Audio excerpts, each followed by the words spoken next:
Viva San Miguel! Arriba! Arriba! Arriba mga tayo!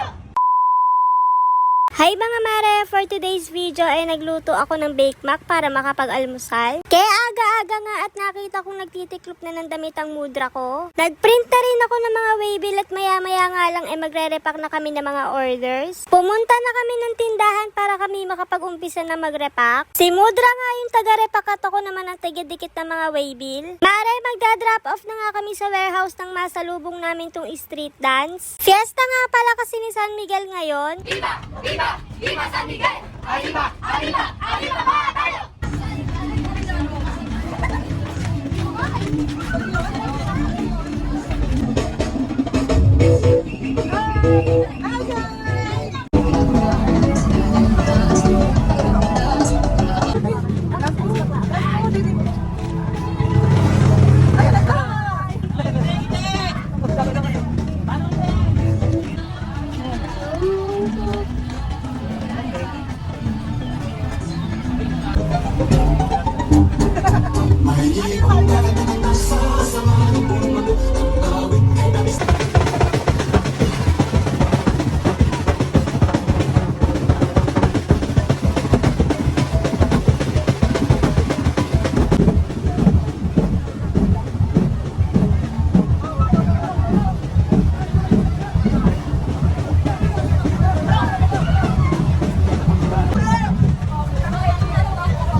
Pag-uwi sa bahay ay humingi ng Coco Crunch tong kapatid ko at siya daw ay nagugutom. Diyos ko, mare, pagkasarap nga ng buhay nila. Kinagabihan mga mare, nanood naman kami ng liga. Patay nga ang ilaw at tatawagin isa-isa ang mga player dahil championship na. Hindi pa nga kami naghahapunan kaya kahit alas 2 na ng madaling araw ay nagmakdo pa kami. Mare, haggard na nga at Diyos ko, napakainit ba naman sa court? Nagkanin pa rin ako at sila naman ay nagburger lang. Paano ba naman gutom na ako ng mga oras na yan? Yun lang, mare. Salamat sa panonood.